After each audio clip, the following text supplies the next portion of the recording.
Right, so next up, some comments from Arne Slot.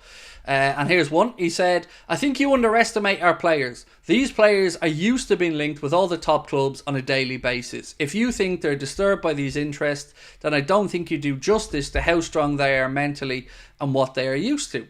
Carrying on from this, he said about Trent, you just focus on what you have to do. Maybe if you're 17 or 18 years of age, that could be difficult for you. But Trent has won the league, has won the Champions League, and Virgil and Mo are the same. So look, with all due respect to our manager, I know where he's coming from. I respect what he's saying, but I disagree because it is a distraction. Maybe the players can keep the noise out.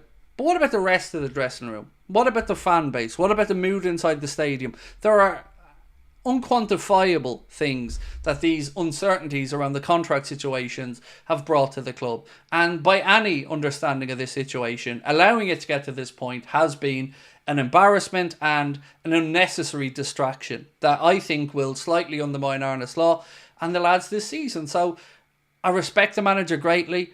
I would agree that yes, these guys are professionals, and yes, they have been in very difficult, trying circumstances mentally at times and found their way through it. But I refuse to believe that this isn't a bit of a problem. I just do.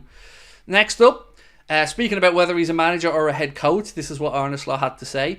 If you call me manager or head coach, that's different from how it was. I've always been a head coach, and I've always been involved in contract situations like, who do you want to extend?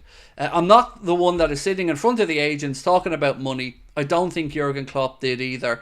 I think there is no difference. So again, we're probably getting too caught up there in the wording, manager, head coach. Ultimately, it doesn't matter. He's in charge of putting the team out, coaching the team, and he does have some type of an input with regards to contract negotiations and, of course, incomings to the club. Also from Arne Slot, he said, no, for me, the situation around the contract, it's not difficult to deal with because I'm always focused on the short term, so only focused on Chelsea, and the good thing is all three players are available. And again, exactly what I would expect, and fair play to the manager, just talking about not looking past Chelsea. He has to be focused on this game, he's right, because it is a big game in our season.